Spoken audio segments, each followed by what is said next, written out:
Aquí comienza Club de Prensa con Gustavo Alegret. ¿Sí o no? Tiempo para nuestro debate, nuestro análisis con los invitados que hoy nos acompañan ya en esta mesa de trabajo, ahora que les vemos mejor después de haber podido limpiar los lentes.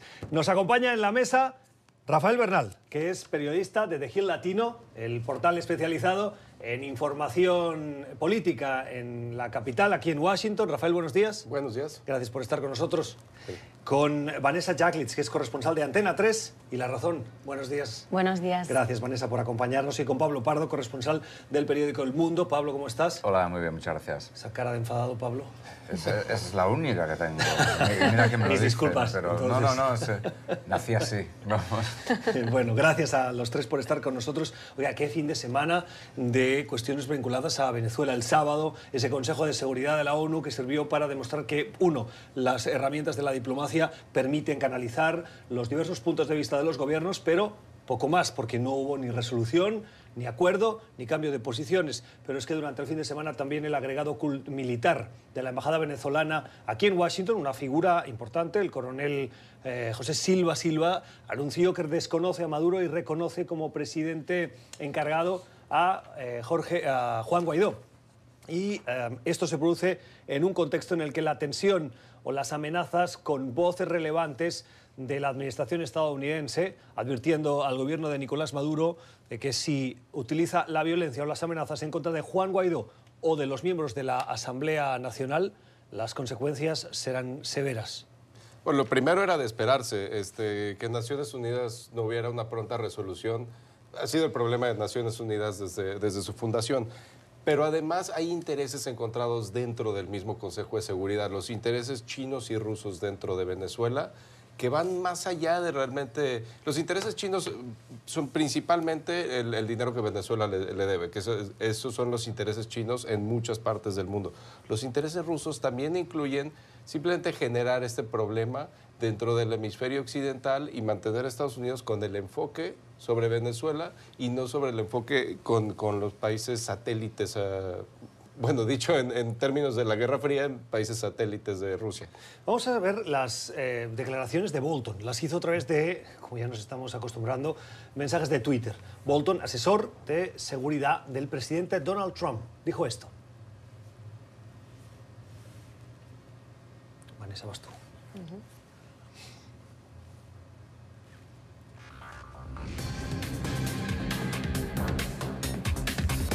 Son las palabras de John Bolton advirtiendo de las consecuencias en esos dos mensajes, en el que por un lado advertía de la presencia de Cuba y de cubanos en el entorno de Maduro, y en un segundo mensaje de Twitter advertía de las consecuencias que tendría para el gobierno de Nicolás Maduro y su entorno el uso de la fuerza en contra de Juan Guaidó o de los miembros de la Asamblea. ¿Un lenguaje poco diplomático, Vanessa? Bueno, yo creo que en realidad es la pregunta que se está haciendo una gran parte de la mayoría de la gente, ¿no? ¿Qué es lo que va a pasar ahora? Porque ahora ya todos han tomado posición, ya todos han dicho lo que piensan y incluso nos están dando a entender que estarían dispuestos a llegar mucho más lejos de lo que hasta ahora se ha hecho, ¿no? Creo, por otro lado, hay muchas personas que siguen escépticas. Aquí también mi compañero me lo decía antes, Rafa, que no sabe muy bien que esto al final vaya a servir de algo. No lo sabemos ninguno en realidad, pero yo sí creo que se ha llegado a un punto de inflexión, ya no hay vuelta atrás, algo va a estar pasando y tiene que pasar muy rápido. Eso es una de las sensaciones que también tenemos, porque cuanto más tiempo pase, más complicado va a ser todo, ¿no? Ahora ya vemos que hay también dos grandes bloques, o bueno, uno mucho más grande que el otro, pero sí que es verdad que China, Rusia y Turquía y Cuba están posicionados a favor del régimen de Maduro, y eso también va a complicar las cosas en otras negociaciones que se puede hacer, tanto lo veíamos en el Consejo de Seguridad de la ONU, también la Unión Europea, que ya ha tomado en bloque una decisión. Fue muy criticado, esto también me gustaría comentar, porque la semana pasada hablábamos del tema de Venezuela desde un punto de vista mucho más político, ¿no? Por ejemplo, en España también estaban divididos. Al presidente Pedro Sánchez se le criticó muy duramente desde la propia oposición, porque no entendían que no saliera a declararse totalmente en contra de lo que estaba sucediendo y a darle el poder o a reconocer como al presidente legítimo a Guaidó. Al final vimos que realmente le estaba esperando a que la Unión Europea se posicionara y a que España fuera de la mano con otros países como Francia y como Alemania y como todos los que al final lo dijeron, ¿no? Bueno, vamos a ver qué es lo que puede suceder ahí, pero no creo que a nadie le sorprenda que acabe habiendo una intervención militar si realmente no se puede llegar a un acuerdo, si no adelantan elecciones, y tampoco creo que Maduro... ¿Qué quiere decir una intervención militar, Vanessa? Puede pasar cualquier cosa, no lo sé. Ahora, por ejemplo, John Bolton daba a entender que puede haber intervención de Estados Unidos. Habla de consecuencias, pero el recurso de la intervención militar, por las conversaciones que he podido tener con funcionarios de la administración, es un recurso que no lo contemplan y que saben que las consecuencias que podría tener desde el punto de vista diplomático y de rechazo, incluso desde el mismo hemisferio, serían tan contundentes que Estados Unidos sabe que esa no es una opción. Aunque lo utilicen como parte de la presión. ¿Qué más va a suceder si no? También se habla de que realmente estaba todo totalmente preparado, ¿no? O sea, al final ya cuentan con apoyo. Bueno, no sé, Pablo, ¿tú qué opinas? No, yo creo que una intervención militar sería el mayor favor que Estados Unidos le podría hacer a Maduro. Es decir, y de hecho ya en el mes de septiembre se planteó un poco esta cuestión en el caso de que hubiera algún tipo de agresión de Venezuela a Colombia. Estados Unidos dijo que defendería a Colombia, etcétera. Es decir, Maduro necesita un enemigo exterior y más aún ahora que tiene, digamos, al enemigo dentro, ¿no? Lo que sí que es cierto también, yo creo que con esto de Bolton, con el nombramiento de Elliot Abrams como, asesor especial, digamos, no sé exactamente cuál es su cargo, para Venezuela, sí que están saliendo muchos viejos guerreros de la Guerra Fría. Gente muy dura y muy intervencionista por naturaleza. Es decir, bueno, John Bolton lo es, Elliot Abrams lo fue en los años de Reagan, estuvo involucrado en el escándalo Irán-Contra. Una cosa curiosa de Elliot Abrams es que es un grandísimo admirador de Felipe González, el expresidente del gobierno español, porque Felipe González ofreció a Estados Unidos precisamente acoger en España una serie de dictadores latinoamericanos como Pinochet, Stroessner, etcétera, y tenerlos en España, digamos, no como un arresto, pero sí como más o menos controlados, como una especie de exilio dorado, pero que no pudieran volver a sus países. Y esto Abrams siempre habla muy bien de Felipe González. Pero sí que es cierto eso, es decir, hay como un enfrentamiento muy estilo Guerra Fría, ¿no? Por un lado, Rusia, China, regímenes autoritarios, y por otro lado, Estados Unidos y sus aliados. De hecho, Estados Unidos ha presionado mucho a Israel para que reconozca a Guaidó, agradeció a países como Australia, etcétera. Australia lo ha hecho este domingo. Sí, pero Estados Unidos rápidamente le agradeció públicamente, etcétera. Entonces, es decir, es una situación muy de Guerra Fría, pero yo creo que si Estados Unidos interviniera en Venezuela, o incluso, aunque llevara a cabo... esto no lo sé, esto es más complicado, pero Estados Unidos podría más o menos casi acabar con la economía venezolana simplemente no dejando que los petroleros que vienen de Venezuela a Estados Unidos con el petróleo de Venezuela para que se refine aquí en Estados Unidos no pudieran entrar. Y para eso además Estados Unidos simplemente probablemente podría incluso utilizar criterios medioambientales, porque por lo que sé los petroleros venezolanos están, como casi toda la industria venezolana, mal. Entonces podría hacer eso, pero no sé hasta qué punto, es decir, los bloqueos, el mejor ejemplo es Cuba, y es algo que les funcionó muy bien al régimen de Castro. Y ese tema, Estados Unidos ha dicho, y el Consejo de Seguridad Nacional ha dicho, que no se le han acabado las herramientas diplomáticas y económicas. Obviamente el petróleo es la amenaza más fuerte. La semana pasada, hablando con un experto sobre temas militares en Latinoamérica, me decía, una intervención se parecería más a la intervención de 1989 en Panamá, donde fueron detrás de Manuel Noriega por razones de lavado de dinero, por razones de tráfico de drogas, básicamente convirtiéndolo en un criminal en vez de un jefe de Estado. Y eso, aunque ese paralelo puede existir, Manuel Noriega ya no tenía aliados en la región. Y Nicolás Maduro todavía tiene algunos aliados, será Trinidad y Tobago, pero definitivamente el caso de México y Uruguay, sí, que se han rehusado a reconocer a Guaidó, le da ese poder extra. Sí. Y el otro punto que me dijo es que casi cualquier intervención militar en Venezuela, por el tamaño y por la complejidad táctica, tendría que contar con el apoyo de Colombia y de Brasil, tal vez hasta en términos operativos. Y Brasil mismo, el vicepresidente brasileño, dijo que por ningún motivo ellos entrarían en intervención en otro país. Entonces, esa carta no está realmente sobre la mesa. Hay también una última cosa, perdona, que es que si imaginemos una intervención, o sea, que Estados Unidos necesita un plan para después, y eso es algo que ahora mismo, después del desastre de Irak, en Estados Unidos tienden a ser bastante conscientes. Es decir, el próximo gobierno de Venezuela va a heredar un país en ruinas, completamente destrozado. Cuanto menos esté digamos, la huella de Estados Unidos, mejor. Sí, pero recordemos que al final lo que está pasando es eso, ¿no? Es una crisis humanitaria en todas las reglas. Se han ido más de 3 millones de venezolanos del país, se han visto obligados a irse del país, están muriendo de hambre y vemos las imágenes todos los días de una situación totalmente límite. Entonces estoy también de acuerdo con Pablo cuando él decía que sería lo mejor que le puede pasar a Maduro una posible intervención militar o algo parecido, que se tomara más la medida de fuerza, porque sería lo que a él le justificaría toda acción que tomara después, ¿no? ¿Qué va a pasar? Por lo menos ahora lo que sabemos es que han dado un ultimátum también desde la Unión Europea y junto con Estados Unidos. Va a haber 8 días en los que están proponiendo que se adelante elecciones y después de ahí pues tendremos que ver, pero no parece que sea posible ni una realidad que esas elecciones se convoquen. Pablo, decías que la importancia de tener un plan post-Maduro. Sí. ¿Existe? Yo he oído que sí, he oído que lo tienen preparado, pero no sé los detalles. Cuando dices que lo tienen, ¿a quién? Departamento de Estado, es decir, un plan para estabilizar la economía venezolana, un plan, la economía, o sea, Venezuela necesitaría una cantidad de ayuda internacional, de créditos, del Fondo Monetario, de diferentes instituciones absolutamente brutal. Es decir, Venezuela está en suspensión de pagos, Venezuela está en quiebra.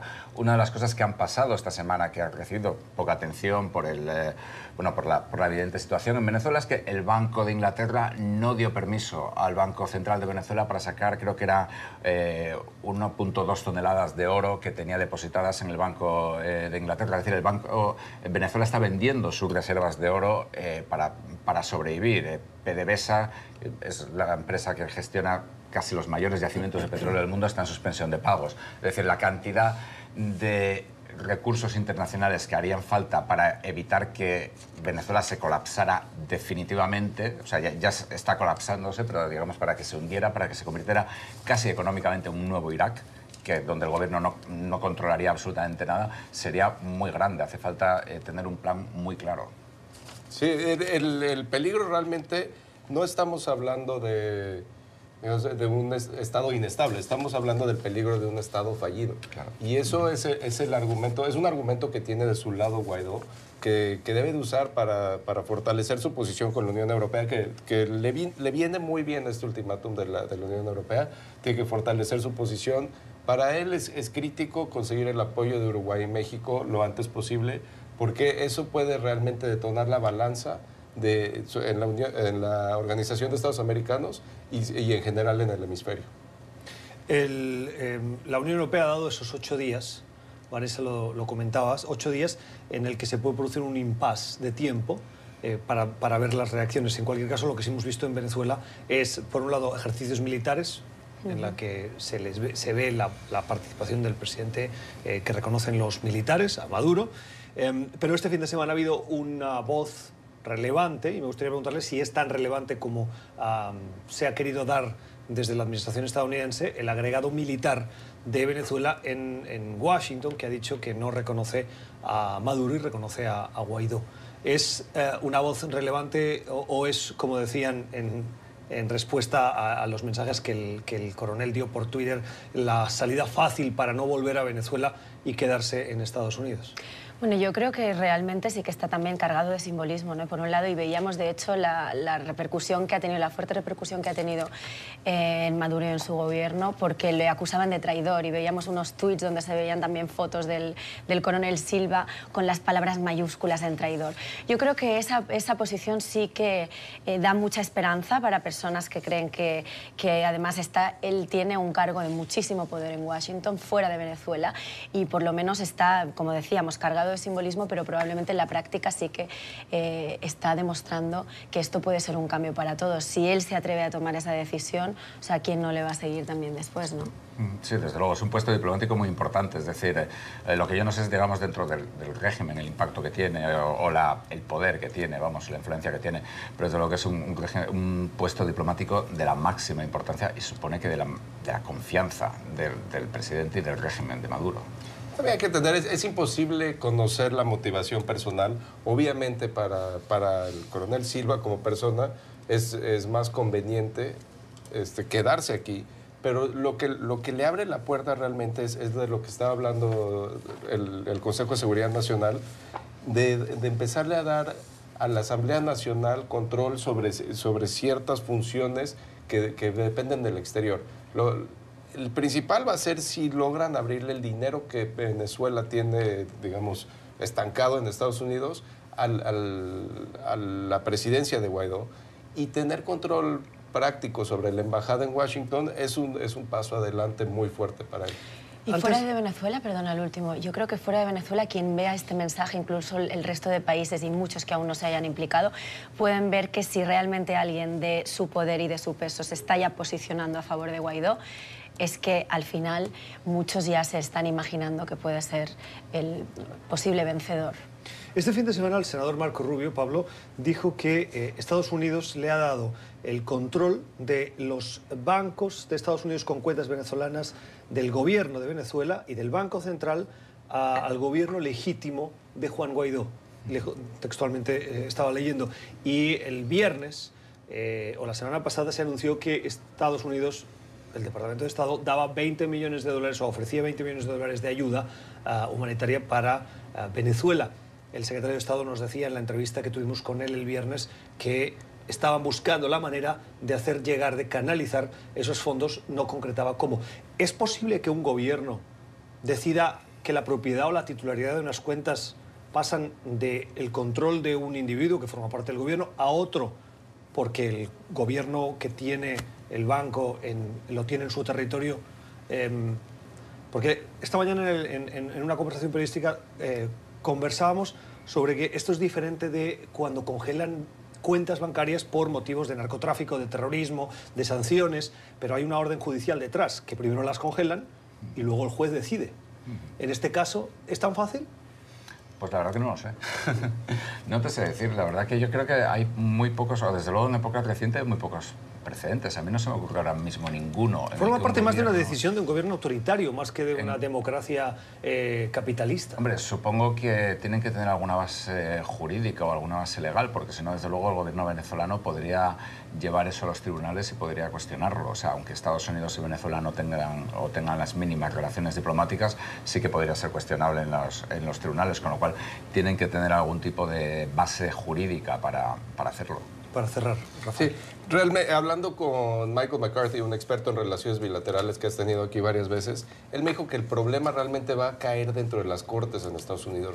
No hay una base jurídica clara que no vaya particularmente sobre el tema de las cuentas. Sobre el tema de las cuentas, y Venezuela tiene muchos abogados. Va a ser una lucha jurídica en las cortes de Estados Unidos. Y la esperanza que me compartía es que Estados Unidos ya tenga un plan para este tema de soberanía dual que simplemente no se ha dado en tiempos recientes. Vamos a hacer una primera pausa en nuestro club de prensa de hoy. Regresamos para hablar de otras cuestiones de la actualidad. En Brasil, una desgracia, una represa ha cegado la vida a varios centenares de personas y han sido evacuadas más de 20.000. Ya volvemos.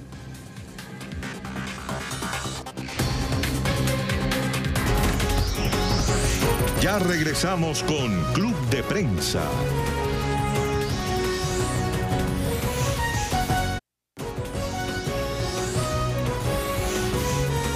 Continuamos con Club de Prensa. Nueva tragedia, esta vez en Brasil. Una represa ha sepultado y ha matado a al menos 58 personas y ha provocado la desaparición de al menos 300. El gobierno ha tenido que evacuar, para evitar males mayores, a alrededor de 24.000 personas. La situación está en desarrollo, pero demuestra que las infraestructuras en Brasil necesitan de una actualización.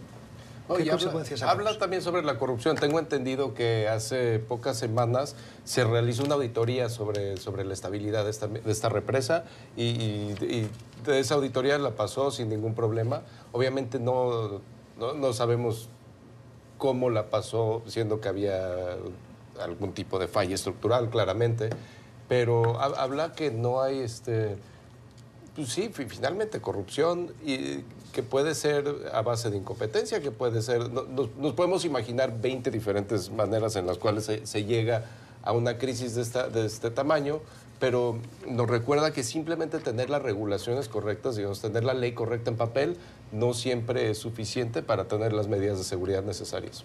Y había pasado ya un capítulo muy parecido, además, por la misma zona en 2015. También tuvo muchas consecuencias, bueno, en este caso ha habido muchos más desaparecidos. Estamos hablando ahora en la actualidad de las 24.000 personas que han tenido que ser evacuados. Recordamos de una población de 40.000, o sea, más de la mitad de la población, más de 300 desaparecidos a estas horas y algo más de 60 fallecidos, ¿no? Entonces, lo que decíamos es que esto no es algo, como bien comentaba Rafa, que ha sucedido solo ahora. También hay muchas incógnitas sobre la mesa. Ahora la primera reacción es poder encontrar el máximo número de personas con vida posible y después el poder contabilizar las víctimas y poner una solución, pero se tuvo que evacuar cuanto antes estas personas porque había un riesgo de que una segunda presa se rompiera. Venía además con muchísima fuerza y, como decíamos, es algo ya conocido por esa zona porque había sucedido con anterioridad. Se están destapando ahora precisamente todos esos casos de corrupción y el intentar identificar de dónde vienen las causas y también quién debería pagar las consecuencias, ¿no? Sí, además, bueno, estas son empresas que son de grandes empresas mineras. Vale es una de las mayores mineras del mundo, yo creo que es la mayor empresa de Brasil. Entonces, lógicamente, bueno, no solo tienen influencia, sino que además en muchas regiones en Brasil se ha llevado a cabo una industrialización muy deprisa, sin tener muchas veces en consideración, y esto no es algo nuevo, esto es algo que lleva mucho tiempo sucediendo, pues criterios medioambientales, criterios de seguridad, etcétera, etcétera. Entonces, bueno, tanto la empresa que se rompió, creo que en 2015 o una cosa así, también era de una empresa minera, es decir, lo cual también agrava el problema, porque normalmente son empresas que te hacen tareas de contención en minas, con lo cual tienen muchos contaminantes, lo cual crea un problema más a largo plazo. Y no solo en esa zona, de hecho, porque se va extendiendo. Sí, en la ocasión anterior, en 2015, creo que se arrastraron hasta 600 kilómetros más allá de la población. Claro. Entonces, pues evidentemente, no se trata, efectivamente, como decía antes, digamos, de empresas que están hechas para la generación eléctrica ni cosas de este estilo, o si están hechas para la generación eléctrica es para servir a minas o cosas así. Entonces, bueno, es también un problema, digamos, de las grandes empresas de Brasil. Pues bueno, una cosa que se habla mucho en Brasil es decir, de la connivencia entre las grandes empresas, el Estado, etcétera, etcétera. O sea, ¿la corrupción es el principal problema de la situación que pasa en estas infraestructuras? No necesariamente corrupción, yo diría, pero a lo mejor falta de criterios estrictos medioambientales, falta de criterios estrictos de seguridad, capacidad de influencia de empresas. Es decir, no estamos hablando a lo mejor de corrupción, o al menos yo, vamos, en primer lugar porque no tengo información para decirlo, vamos, como de una corrupción directa, pero sí de unos estándares laxos que tal vez podrían endurecerse. Y aun cuando existen ciertos estándares, bueno, eso es lo que tengo entendido, cuando existen ciertos estándares, la manera de aplicarlos puede ser débil. Y eso no habla directamente, cuando uno dice la palabra corrupción, muchas veces imagina a alguien dando un soborno. Claro. No necesariamente quiere decir eso, puede querer decir simplemente que el funcionario encargado de aplicar los estándares no está capacitado completamente, por ejemplo. No estamos diciendo que es lo que sucedió, pero es un rango muy amplio de la corrupción en Latinoamérica.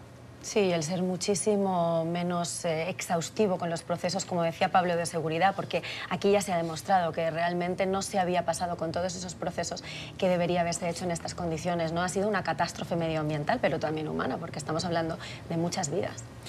Vamos a cambiar de asunto. En Centroamérica, en El Salvador, hay elecciones el próximo 3 de febrero y todas las encuestadoras dan como caballo ganador el candidato exalcalde de la capital de San Salvador, Nayib Bukele. Parece ser que Bukele es una figura que surge de la nada, es decir, no representa a los grandes partidos y supone una amenaza para lo que se conoce tradicionalmente como el bipartidismo.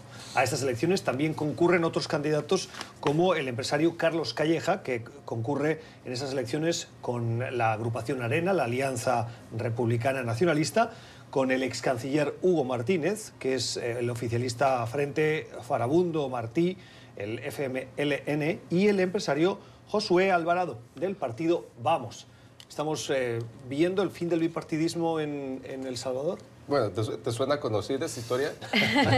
Sí, porque hay un cierto hartazgo de los partidos que no dan respuesta, de los grandes partidos que no dan respuesta a las necesidades de la gente y a la corrupción y a la violencia. Sí, y El Salvador tiene, digamos, una ventaja hasta cierto punto sobre países como Honduras y Nicaragua, en que no se ha logrado consolidar de la misma manera una fuerza política, y eso representa una oportunidad para una democracia electoral, si no completamente funcional en muchos sentidos, y puede representar un cambio, una disminución en la corrupción o un ataque al menos honesto en contra de lo que ha puesto el país, que ha asumido el país en una crisis permanente. Creo que es muy interesante además lo que menciona de nuevo corrupción, porque recuerdo aquí en el mismo programa contigo, Gustavo, hace unas semanas, veíamos haciendo un final de año y de todas las encuestas que habían salido en América Latina, el problema, uno de los problemas que más preocupa en América Latina y, por ejemplo, en El Salvador también lo hemos visto en las recientes encuestas, es precisamente la corrupción. Y recordamos que todas las encuestas que ahora están dando para estas elecciones como ganador al candidato a Bukele, al menos las encuestas que se han hecho hasta ahora apuntan a él a que será el posible ganador de estas elecciones.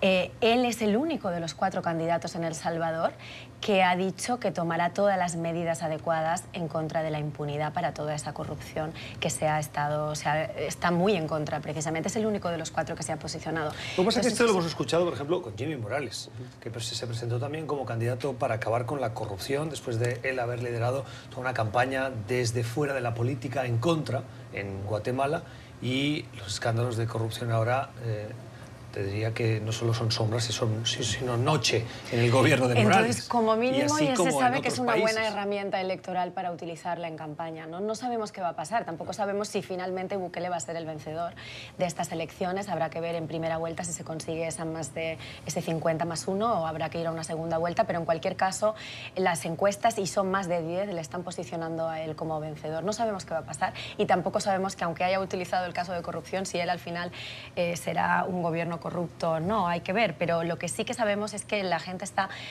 lo estamos viendo en otros países, la gente está muy cansada ya de los temas de la corrupción encima de otros. Una cosa que a mí, vamos, mirando desde la distancia sin conocer bien la realidad de El Salvador, vamos, no voy a mentir, pero sí que me ha dado la impresión es que Bukele ha puesto sobre la mesa la cuestión de la corrupción de una forma muy palmaria, muy evidente en la campaña. Es decir, que más o menos ha obligado un poco a que todos los demás candidatos toquen el tema, al menos desde el punto de vista retórico. Lo cual en sí mismo yo creo que es un avance. Es decir, si el país tiene un problema de corrupción, si la ciudadanía percibe que hay un problema de corrupción, es importante que la corrupción se debata y se hable de ella, bueno, pues de la forma más directa y más cruda posible, digamos, ¿no? Yo creo que Bukele aquí ha jugado un papel. Y es el único que se ha posicionado, aún así. Él ha sacado el tema, pero el resto todavía no lo ha querido tocar mucho. Y vemos también el paralelo en México. Andrés Manuel López Obrador entró con este mismo discurso. Finalmente no es que haya sido en sus primeros 50 días súper exitoso en el combate a la corrupción, y hay un incidente donde gracias a la corrupción han muerto más de 100 personas. Pero se vuelve un tema a debatir y se vuelve un tema importante para mantener esta democracia electoral y mantener una alternancia democrática y una supervisión de un partido contra el otro. Ahora, como decías, puede ser que no sea efectivo. Y no echan de menos que en la campaña la inmigración y la relación con Estados Unidos, con esta política del presidente Trump, no forme parte también de la esencia de los mensajes. Quiero recordar solamente que de los beneficiarios del TPS, de los 300.000 aproximadamente, unos 190, 200.000 son salvadoreños. Y de hecho es interesante que menciones el tema porque estamos en un área aquí en Washington, en la capital, en Virginia y en Maryland, es la comunidad de salvadoreños más grande fuera del país. Hablamos de que hay más de 6.000 salvadoreños viviendo aquí en Washington y en alrededores, ¿no? Entonces ellos también están llamados, bueno, que van a poder votar, quiero decir, porque son más, pero ellos también están llamados a las urnas y ya solo en El Salvador más de 5 millones. Creo que el tema de inmigración siempre es algo que de una manera o de otra puede salpicar, pero hasta ahora en campaña no lo hemos visto de manera directa, no les pueden prometer nada desde allí y en cualquier caso Trump con sus medidas proteccionistas ahora lo que está haciendo es precisamente poner un poco más en peligro esa situación, ¿no? Ese es el tema principal, no les pueden prometer absolutamente nada porque cualquier candidato salvadoreño decir que tiene cualquier medida de control sobre las posiciones de Trump... Sería mentir. Sí, bueno... Y además de una manera bastante evidente, o sea, no, sería muy difícil que le creyeran, ¿no? Sí, y peligroso y puede ser contraproducente incluso, ¿no? Porque sería que encima no podría cumplir su palabra y quedaría de mentiroso en este caso, ¿no? Y que haga enojar a Trump no es buena idea. Y ellos saben la cantidad de salvadoreños que están aquí con asilo en situación ahora mismo regular, pero que eso puede cambiar en cualquier momento en cuanto Trump pueda cancelar el TPS que ellos tienen, ¿no? Eso es una amenaza que le hemos escuchado a Trump desde hace casi 2 años y se podría cumplir en cualquier momento. Sobre la mesa de esas negociaciones para que no volviera a cerrar la administración dentro de estas 3 semanas de plazo que se han dado republicanos y demócratas, está, al menos por parte del presidente, una extensión de ese TPS por 3 años y una extensión del programa DACA, de acción diferida para los jóvenes llegados en la infancia, conocidos como soñadores o dreamers en inglés, de otros 3 años. Lo cual estoy más que convencido que muchos salvadoreños, si bien pueden denostar la política migratoria de este presidente, acogerse a una extensión de 3 años, son 3 años de supervivencia, porque los que hemos conversado en NTN24 no tienen ninguna intención de regresar a El Salvador. Pero hay que tener cuidado ahí, porque la propuesta del presidente no es una extensión de estos programas, es reemplazar estos programas por una extensión limitada a 3 años. Y lo que ha vuelto difícil la vida de mucha gente con TPS y DACA es esto de tener que renovar su acceso a su vida diaria cada cierto periodo de tiempo, en el caso de TPS 18 meses.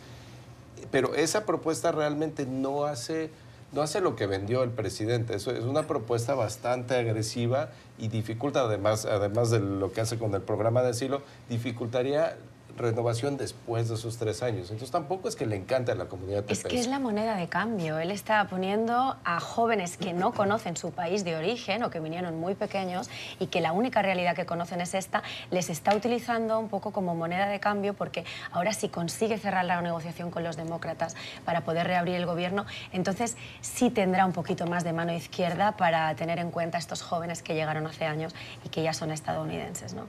Bueno, es cuanto menos un tema muy controvertido. Pablo, sí, con eso cerramos. No, yo creo que, bueno, hablando de lo que estábamos hablando, de la propuesta de Donald Trump, yo creo que no es verdaderamente una propuesta negociadora, vamos a decir, es simplemente vender una opción similar o peor a la que ya les había tratado de dejar a los Dreamers y a las personas que están en Estados Unidos, digamos, acogidas por problemas en sus países, a cambio de nada. Entonces, por eso precisamente, además, la oferta nunca fue considerada seriamente por parte de los demócratas. Si hubiera una posibilidad, digamos, de regularizar de forma estable su presencia en el país, sí que probablemente hubiera provocado grietas en la coalición demócrata. Pero todavía están en proceso de negociación, o sea, que veremos finalmente. Sí, pero, vamos, pero la propuesta en aquel momento provocó, después del anuncio televisado, provocó un no. Sí. Provocó un no incluso antes, ya desde una hora antes sabía que iban a decir que no. Ese texto no va a ser el texto que los demócratas acepten. Aprueben, eso, eso sin duda. Pausa en este club de prensa para regresar y conversamos a la vuelta sobre cómo las empresas del presidente Trump y particularmente los campos de golf de su titularidad están echando literalmente a trabajadores que, por lo que sabemos, por lo revela la prensa, no tenían la situación regular en Estados Unidos necesaria. Ya volvemos.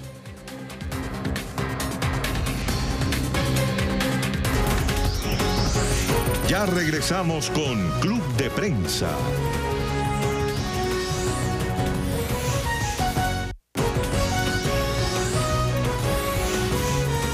Continuamos con Club de Prensa.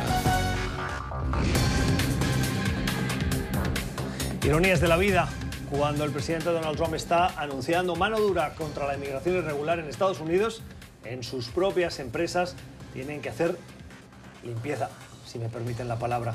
En las últimas horas, la prensa estadounidense, y de la cual se hace eco otros medios de comunicación, revela que en los campos de golf de Trump en Nueva York han tenido que despedir a una docena de empleados sin papeles. Trabajadores y trabajadoras que estaban en esas instalaciones a sueldo del presidente empresario Donald Trump y que, dadas las denuncias que hacen los medios de comunicación, han tenido que despedirlos por esa situación irregular en la que se encuentran, dada la propiedad especialmente. Esto me recuerda, señoras y señores, a lo que me contaba un empresario del sector hotelero, una persona que se encargaba de la contratación de una gran empresa de hoteles en Estados Unidos en el área de recursos humanos. Y me decía, claro que sabemos que son irregulares, pero nosotros lo que hacemos es les pedimos los papeles y damos fe de que lo que nos presentan está bien. Y a partir de ahí los contratamos. Y en la conversación que teníamos, de manera informal, le decía, ¿y ustedes podrían sobrevivir sin la inmigración? Y me decía, no, imposible. Los hoteles en Estados Unidos, el sector servicios, las cocinas, las personas que limpian las habitaciones, toda esa masa salarial de trabajadores del sector servicios fundamentalmente, si Estados Unidos los pierde, no lo van a tomar muchos estadounidenses, porque no los quieren. Hay trabajos que los estadounidenses no quieren. No sé si es generalizable o no, y les comparto simplemente el punto de vista de alguien que estaba en el sector y que conoce bien los procesos de contratación. Y ese tema de que los estadounidenses no quieren ciertos trabajos es difícil, puede ser el caso. En el tema hotelero, además hay cierto expertise que ya tiene mucha gente que son migrantes irregulares o indocumentados, que simplemente saben hacer esos trabajos. No son trabajos que uno aprenda a hacer, que bueno, que uno le den una lista de instrucciones y bueno, y yo ya sé limpiar un hotel de 5 estrellas. Francamente, son temas aprendidos, por eso hay sindicatos, hay grupos de control, y han obtenido mucho control político. Por ejemplo, en Nevada, donde está Las Vegas, se ha vuelto el sector de los empleados hoteleros, se ha vuelto poderosísimo, y eso que incluye muchos afiliados que no pueden votar porque no son, bueno, no solo no son ciudadanos, no están documentados. A mí me lo decía también un empresario justamente español. Él lleva 30 años viviendo en Maryland y lidera una empresa de limpieza y de servicios donde el 80% de su plantilla, me dijo, son salvadoreños, el 80%. Y me dijo que no solo son los que mejor y con mejor disposición hacen el trabajo, sino que además me dijo que los estadounidenses no quieren hacer ese tipo de trabajo. Yo creo que es un tema que hemos escuchado muchas veces y nos lo dicen personas que están directamente vinculadas con ese día a día, ¿no? Aquí me parece algo más interesante a resaltar, lo comentábamos antes. Algunos de estos trabajadores que han sido despedidos del club de golf de Donald Trump en Nueva York estaban contratados desde antes de 2005. O sea, hablamos de hace muchos años.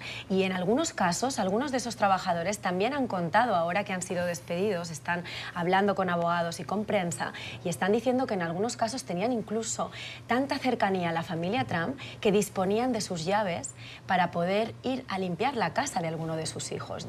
Incluso mencionan directamente a Eric Trump.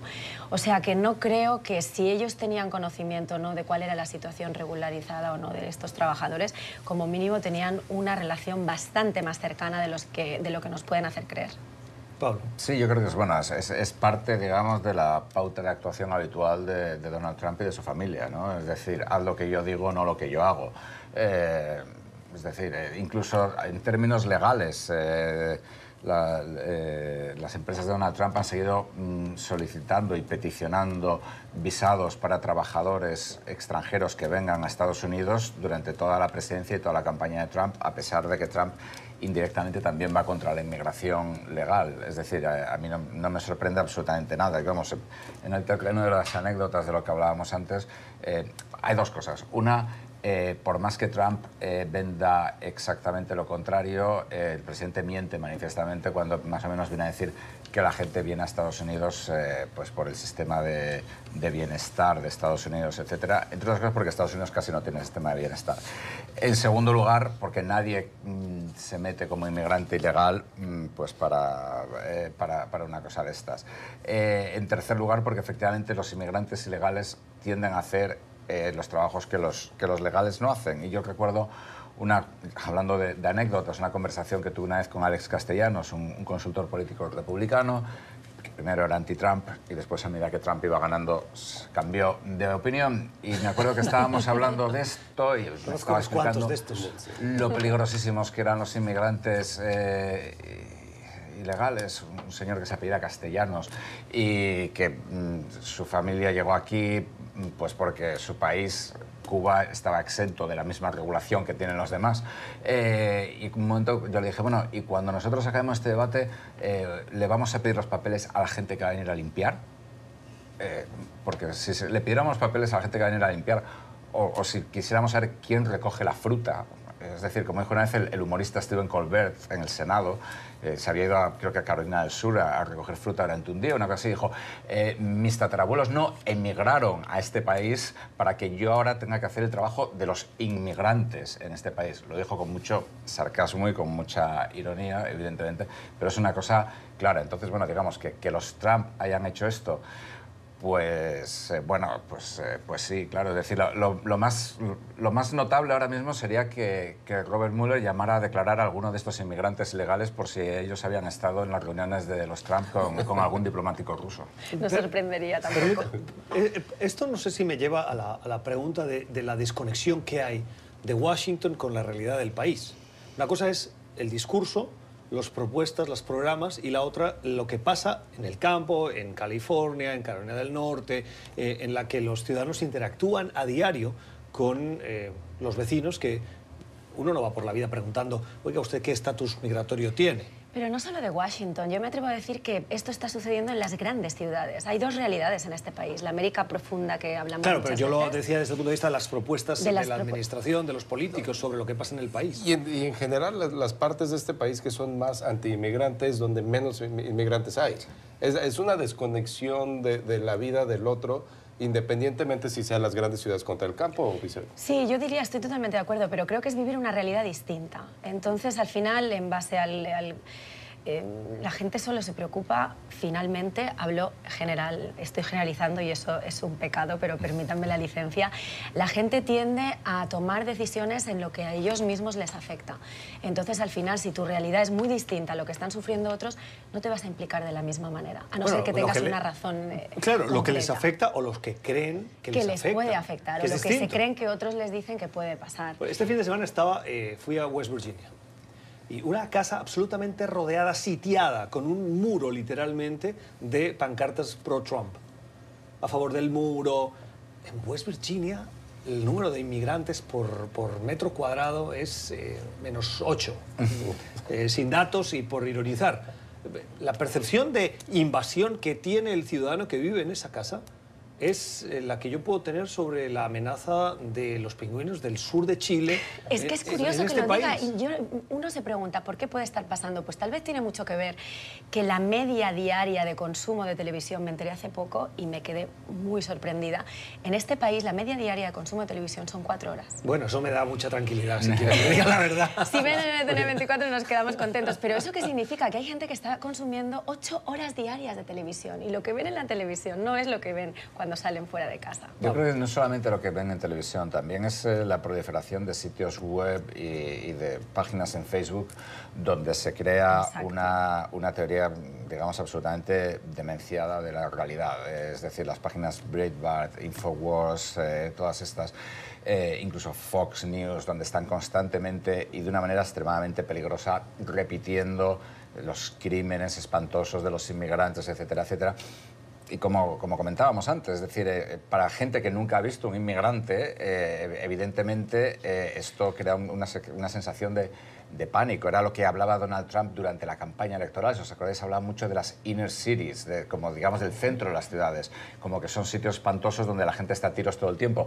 Eso, la crisis de las inner cities en Estados Unidos fue en los años 90. Ahora mismo, donde hay crisis social, donde hay problemas de drogadicción más intensos, etcétera, en Estados Unidos, es en las zonas rurales.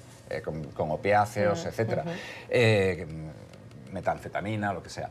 Entonces, es decir, es claramente un intento, digamos, de demonizar a la gente. Y luego también, evidentemente, yo creo que Estados Unidos es un país que el discurso político va por un lado y la realidad frecuentemente va por otro. Es decir, la conversación que yo tenía con Alex Castellanos era a 2 calles de aquí. Es decir, no era en ningún sitio lejano, ¿no? 10 segundos. Y eso es una estrategia, la estrategia más antigua de la política en Estados Unidos, de izquierda y de derecha, el miedo hacia el extranjero, hacia la minoría, hacia la ciudad o hacia el campo, siempre, y realmente funciona. Pregúntenle a Donald Trump. Bueno, funciona, pero es curioso porque este es un país de migrantes, desde su concepción, desde sus orígenes. Que eso aplique aquí es un poco más sorprendente. Vamos a hacer una nueva pausa en nuestro club de prensa de hoy para regresar en la recta final con un par de temas que nos gustaría abordar. Ya volvemos.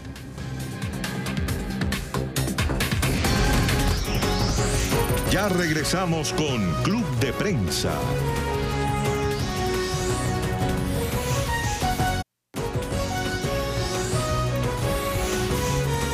Continuamos con Club de Prensa.